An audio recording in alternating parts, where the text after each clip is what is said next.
Saudações, guerreiros! E aí, alegria, alegria? Vamos começar o nosso curso aqui de contabilidade pública, questões comentadas, né?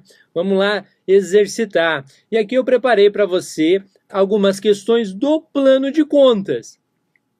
Então, assim, como é que vai funcionar aqui, gente? Eu vou fazer um resuminho do plano de contas, dos tópicos, né, do plano de contas nessa aula, e aí a gente vai fazer algumas questões de cada tópico, aí, de cada assunto relacionado ao plano de contas, beleza? Então vamos começar, vamos lá. Olha só, plano de contas aplicado ao setor público. Aspectos gerais, conceito, objetivo e alcance. Então aqui, ó, o que acontece? Qual o conceito do plano de contas? Estrutura formada por contas padronizadas e sistematizadas para escrituração contábil, de atos e fatos e geração de informação em relatórios. Bem teórico, isso você vai ver que tem questão, mas vamos lá. Objetivos do plano de contas. Padronização, natureza, atender a administração. Então veja, padronização por óbvio, né, gente? Quando eu falo em natureza, lembra lá que a gente tem, lá no curso de teoria, a gente viu lá as naturezas, né? Patrimonial, orçamentária e controle, né? Então, organizar aí por natureza de informação. Consolidação. Se eu tenho um plano de contas padronizado, isso me permite o quê? Que eu consiga consolidar os demonstrativos, né? Consolidar as informações. No DCASP, né? Prestação de contas, cálculo de custo, apuração e informação de custos, né? Transparência, gestão fiscal e controle social. Então, esses são objetivos de forma resumida do plano de contas, né? Tu vai ver que para cada uma dessas palavrinhas que eu coloco aí tem um baita texto por trás, né? Eu dei uma resumida para você aqui. E o alcance do plano de contas é obrigatório para quem? Para os entes da federação, facultativo para empresas independentes.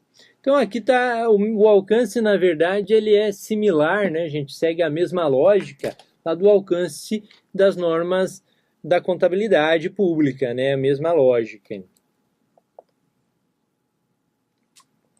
Feito esse rápido resumo, vamos fazer questão, porque aqui o curso é de questão CESP. Vamos lá, gente.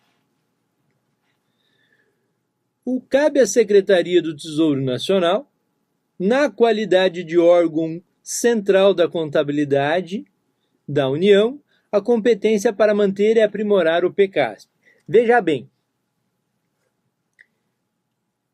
o STN, a Secretaria do Tesouro Nacional, ele é o órgão central de contabilidade do governo federal, mas também não é só do federal, ele é responsável pela padronização, pelas normas, pela edição de normas, por editar normas acerca de contabilidade pública, né?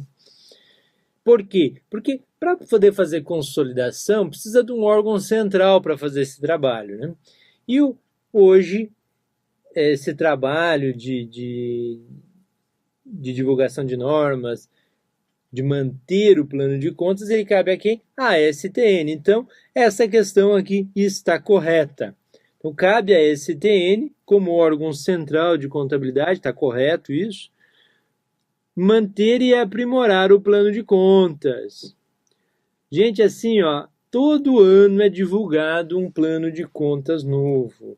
Tem o PCASP lá, do ano, PCASP 2016, 2017, 2018, 2019, todo ano vai ter o seu plano de contas lá. Tranquilo? Então, essa aí, ó, gabarito correto, né? Então, ó, cabe à STN,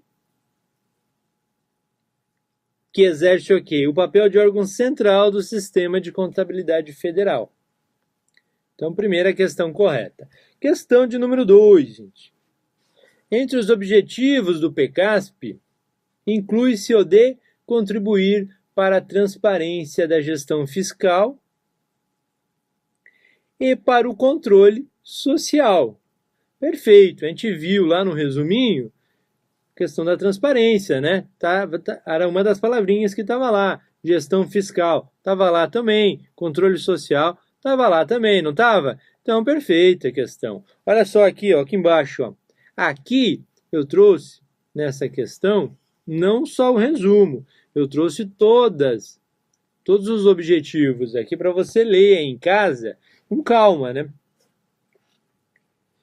Mas aqui eu já trago aqui, ó, o último item é o item da questão. Contribuir para a transparência da gestão fiscal e para o controle social. Então, uma lidinha aqui, gente, nesse quadro, bacana, viu? Decorar, não precisa. Eu tirei para você ali, já naquele resumo ali, a ideia central de cada um desses itens. Mas é bom dar uma lidinha aí para você entender. Tá? Então, item da questão, a questão correta, então. Beleza? Para o próximo item, próxima questão, questão de número 3. Com relação ao plano de contas único para os órgãos da administração direta, julgue os itens seguintes. A evidenciação do patrimônio público e de suas variações, que proporciona o conhecimento adequado da situação econômica, patrimonial, orçamentária e financeira de todas as unidades, constitui objetivo da estruturação do plano de contas. Então, vamos lá. Evidenciação do patrimônio público e de suas variações. Perfeito. Proporciona o conhecimento adequado da situação econômica, tá? Constitui o objetivo da estruturação do plano de contas. Ó, aquilo que a gente estava vendo lá, os resuminhos, né? Evidenciação do patrimônio e suas variações, ok? Conhecimento adequado da situação econômica, situação patrimonial e orçamentária e financeira de todas as unidades. Então, olha só, correto, né? A evidenciação do patrimônio público e de suas variações, que proporciona o conhecimento adequado da situação econômica, patrimonial, orçamentária e financeira de todas as unidades. Constitui o objetivo da estruturação do plano de contas. Questãozinha simples de conceito aí, correta. Agora, sair dessas questões de conceito e vamos começar a pegar mais aí a parte mais bacana, né? A parte mais legal aí do plano de contas. Então vamos lá. Como é que funciona o nosso plano de contas, né? Você está vendo aqui agora um resuminho, né, gente? Legal aí você ter visto também o curso teórico lá, o tópico do plano de contas, para você vir aqui, de repente o resumo fica até superado, né? Mas é legal você ver o resuminho lá, senão fica mais difícil. Mas enfim, aqui ó, como é que funciona o nosso plano de contas? Então, ele é separado por natureza, ele é organizado por natureza da informação, não é? Não foi isso que a gente viu lá na teoria? Então, quais são as naturezas? Patrimonial, orçamentário e controle, não é isso? Perfeito. Dentro do patrimonial, o que eu tenho? Eu tenho similar à contabilidade privada, não é isso? Então, eu tenho meu ativo e o meu passivo. Aqui dentro do passivo, a gente vai ter lá o passivo e depois vão ter o PL também que está aqui dentro, tá? E logo na sequência, a gente tem as contas de resultado, né, gente? Despesa e receita. Que aqui é chamado do quê? Na contabilidade pública é chamado de variação patrimonial diminutiva, que seria o equivalente à despesa, e a variação patrimonial aumentativa, que é equivalente à receita. Então aqui, por que ela é usada esse nome? Para não confundir com a receita e despesa orçamentária, não é isso? Perfeito. Então a gente vai chamar aqui a VPD, a variação patrimonial diminutiva, de VPD, e a variação patrimonial aumentativa de VPA, tranquilo? Lembrando que é o mesmo conceito lá da despesa, lá na contabilidade privada. A VPA, mesmo conceito de receita na contabilidade privada, né? Então, nós temos aqui VPD, fiquei mais pobre, VPA, fiquei mais rico, não é isso? É isso aí. Então, aqui, Então, portanto, nas contas de natureza patrimonial, nós vamos ter ativo, passivo, as contas de resultado. A gente vai evidenciar o que aqui? Atos e fatos relacionados à variação qualitativa e quantitativa do patrimônio público. Como assim, professor, qualitativa e quantitativa? Qualitativa eu digo aonde está, né, gente? Por exemplo, onde meus bens estão. Estão separados lá em imóveis, em veículos, em maquinários. Então, isso é a qualidade do bem, aonde ele está. E quantitativamente, eu digo o quê? Eu digo quanto vale isso, né? Então, quanto vale o bem? Quanto vale lá o imóvel? Quanto vale a máquina que eu tenho no meu patrimônio, né? Então, o aspecto qualitativo, ele me mostra o que é meu patrimônio. E o aspecto quantitativo me mostra o quê? Quanto vale meu patrimônio. Então, essa é a diferença aí da variação qualitativa para a variação quantitativa, tranquilo? Sobre o aspecto orçamentário, nós temos a execução do orçamento, né? Atos e fatos relacionados ao orçamento. No lado esquerdo aqui nós temos os controles de aprovação do planejamento e orçamento, e do lado direito nós temos os controles da execução do planejamento e orçamento, né? Então é o controle orçamentário aqui. E 7 são os controles propriamente dito, né? Os controles devedores no lado esquerdo e credores no lado direito. Então, o que são isso? Vamos relembrar? São os atos de gestão, né, gente? Que possibilitam aqui que possam modificar o patrimônio, por exemplo. Então, aqueles atos potenciais, né? E de controle, por exemplo, apuração de custos. Onde é que é registrado? Lá nas contas de natureza de controle. Exemplo de um controle que a gente faz de algo que a gente controla aí nessas contas. Passivo contingente, né? É um exemplo. A disponibilidade por destinação, por fonte de recurso, controla aqui também, no contas de natureza de controle, beleza? Aí os exemplos aí para facilitar. Mas enfim, essa aqui é a estrutura, é a estrutura básica aqui do plano de contas, né? Mas é claro que dentro de cada um dessas classes aqui, a gente tem as contas detalhadas, né, gente? Lá no ativo eu tenho meu caixa, aí eu tenho meu caixa em moeda nacional, meu caixa em moeda estrangeiro, aí eu tenho caixa moeda nacional na conta do Banco do Brasil, na conta do Banco Bradesco, e assim as contas vão abrindo, né? vão se detalhando. Isso, como é que é feito? São feitos níveis, né, gente? Então, assim, eu tenho lá da informação mais analítica, mais sintética possível, mais resumida, é pela classe, que é essa informação que a gente está aqui. Então, aqui a gente tem um plano de contas detalhado até o nível da classe, que é o primeiro nível. Professor, quais são os outros níveis?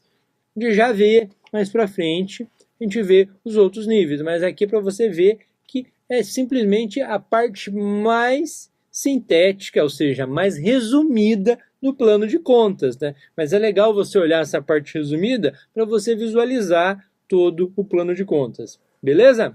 Vamos ver se a gente faz umas questõezinhas disso aí, então, gente, vamos lá?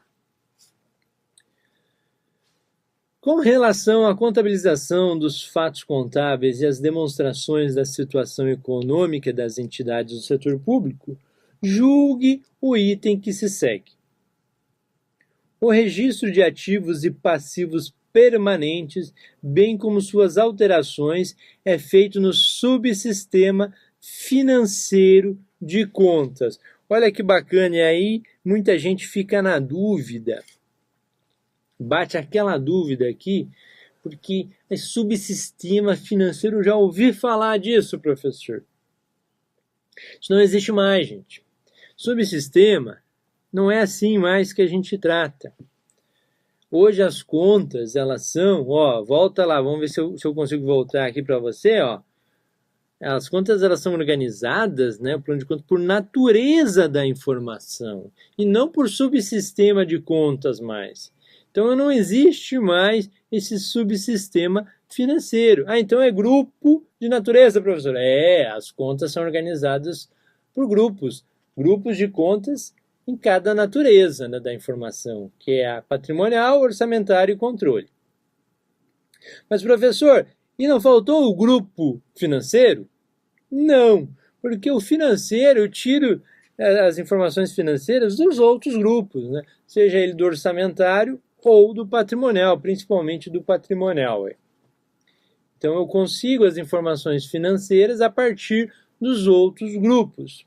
Tranquilo? Então isso aqui está errado, não é feito no subsistema financeiro não, está errado. Ativos e passivos são registrados aonde, gente? Patrimonial, né? Inclusive os permanentes, professor, porque hoje a estrutura do patrimonial lá no plano de contas não é permanente, né? Inclusive o permanente. Como é que tu vai identificar ele lá no plano de contas, o que é permanente e o que é financeiro, gente? É pelo um atributo, nós vamos chegar lá ainda, tá? Aqui a questão, aqui o foco, ela não é esse, o foco aqui é a natureza da conta aqui, né?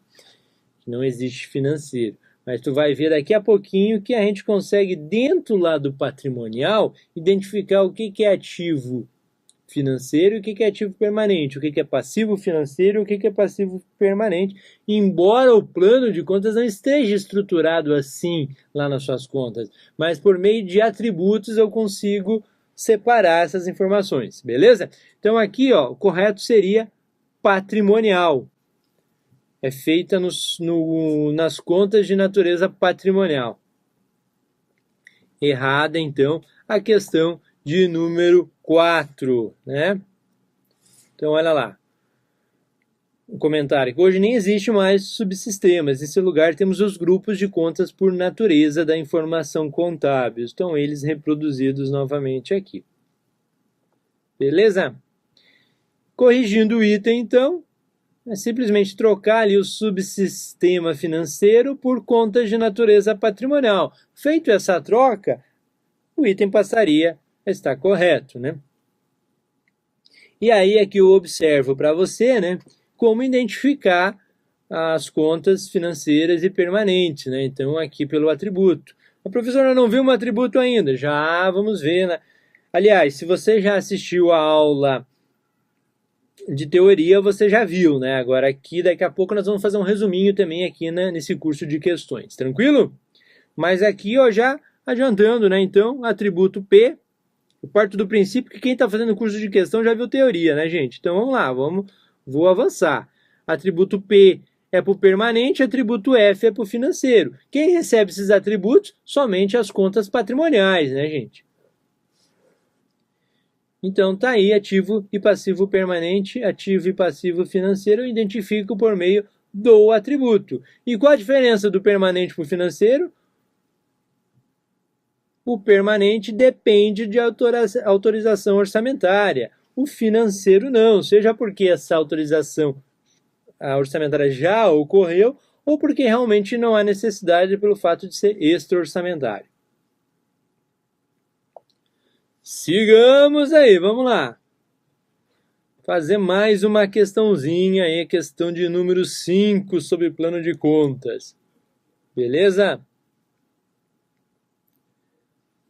Fazer essa questãozinha aí, vamos tomar um cafezinho na sequência, tranquilo? Vamos lá. Acerca do plano de contas, o PECASP julgue o item a seguir. Registrar, processar e evidenciar os atos de gestão cujos efeitos possam produzir modificações no patrimônio da entidade do setor público, bem como aqueles com funções específicas de controle, caracterizam a natureza de informação orçamentária. E aí, cara aluno, chega aqui um pouquinho comigo, deixa eu te falar uma coisa, ó. Quando estiver respondendo questão, tu vai estar lá analisando, lá concentrado, focado. Não estou falando em casa só não, estou falando principalmente na prova, né? Tu vai estar concentradão ali. A adrenalina, ela faz com que a gente consiga ficar concentrado. E aí tu começa a ler, ali de forma concentrada, tu começa a ler e está tudo fazendo sentido. Só que junto com a concentração você tem outro ponto aí que é o nervosismo, né? Então, o nervosismo é uma coisa que você tem que quebrar na hora de resolver a prova. Então, o que acontece? Mas tu vai estar ali nervoso. E aí, esse nervosismo faz com que aconteça o quê? Que você leia, mas a tua capacidade de ligar as informações, ela reduz um pouco na hora do nervosismo, né? Então, tu tá vendo ali, tu tá lendo, e tu já viu isso aqui, e aí tá tudo fazendo sentido, tá tudo soando bem no teu ouvido, porque tu estudou aquilo. Então, essas coisas aqui que você estudou, tá ali, tá legal, tu tá fazendo sentido. Então, tu pega um negócio desse aqui e começa a ver, ó, registrar, processar, evidenciar os atos de gestão, cujos efeitos possam produzir modificações no patrimônio da entidade, bem como aqueles com funções específicas de controle, caracterizam a natureza de... E aí tá tudo... Tu já leu isso aqui, tá tudo certo, então tu vai lá e certo. Então, assim, ó, cuidado, lê até o fim. Nesses casos, quando você pega a questão múltipla escolha, e aqui eu separo cada item,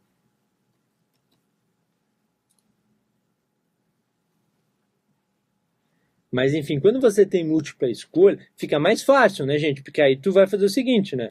Ah, essa aqui eu li rapidinho, tá certo. Essa aqui tá errado, essa aqui tá errado, essa aqui eu li rapidinho, tá certo, essa aqui tá errado. Opa, mas peraí, duas certas não pode. Então eu vi que eu passei alguma coisa. Então eu vou lá e olho com mais calma, né? Agora, quando vou... Então, assim, aqui é fácil. Quando a questão já é uma só, como nesse caso aqui em tela, aí você tem que prestar mais atenção, porque às vezes está soando bem ali no teu ouvido, mas tem alguma coisa que tá errado. Então aqui é um exemplo, né? Que a gente tem tudo bonitinho, mas aqui, ó, caracteriza a natureza de... Não é orçamentário, né, gente? É controle, né? Então cuidado com isso. Cuidado com esse conceito que está tudo bonitinho, e lá no último item lá da questão, ele vai lá e te sacaneia. Então cuidado, muito cuidado. Mesmo nessas questões, gente, assim, aí o meu alerta vai assim, ó. Às vezes você tem questões lá de múltipla escolha, mas ele te joga lá alguns itens, né? Item 1, item 2, item 3, item 4, e aí você tem que dizer se é verdadeiro ou falso cada um deles, né?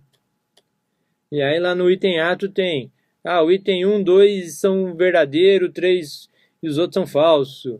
Então aqui também, nesse tipo de questão, também vale o alerta redobrado, né? Para cada palavrinha que está na questão. Então tá aí, né? Aqui, ó, ela pega atos de gestão que possam modificar o patrimônio e controles. Então é exatamente isso que a questão falou. E isso está onde? Está aqui, ó, está na casinha do controle, né, gente? Tá? Conta é uma ação... Está falando da natureza de controle, né? E não da orçamentária, como ela estava falando. Beleza? Cuidado que esse conceito aqui do controle, ele seria facilmente confundido com o patrimonial, né, gente? Então, cuidado, olha o patrimonial. Atos e fatos relacionados à variação do patrimônio, seja ela qualitativa ou quantitativa, né? Lembra, qualitativa é o que mudou no meu patrimônio, qual é o meu patrimônio, né? E o quantitativo é quanto vale o meu patrimônio, lembra disso? Então, cuidado para não confundir com controle. Controle é atos de gestão que possam, aqui o que destaca, o que evidencia o controle é possam modificar. Esse verbo aí é que é a chave dessa natureza de controle, né? Atos de gestão que possam modificar o patrimônio. Beleza? Então, questão, errada, estaria correta simplesmente trocando aqui o orçamentário por controle, o resto está perfeito. Gente, questõezinhas aí para a gente treinar plano de contas. Na próxima aula, vamos fazer mais questões aí, essa parte aí começa a ficar bem mais interessante aí de plano de contas, beleza? Então, uma pausa aí para um cafezinho e até a próxima.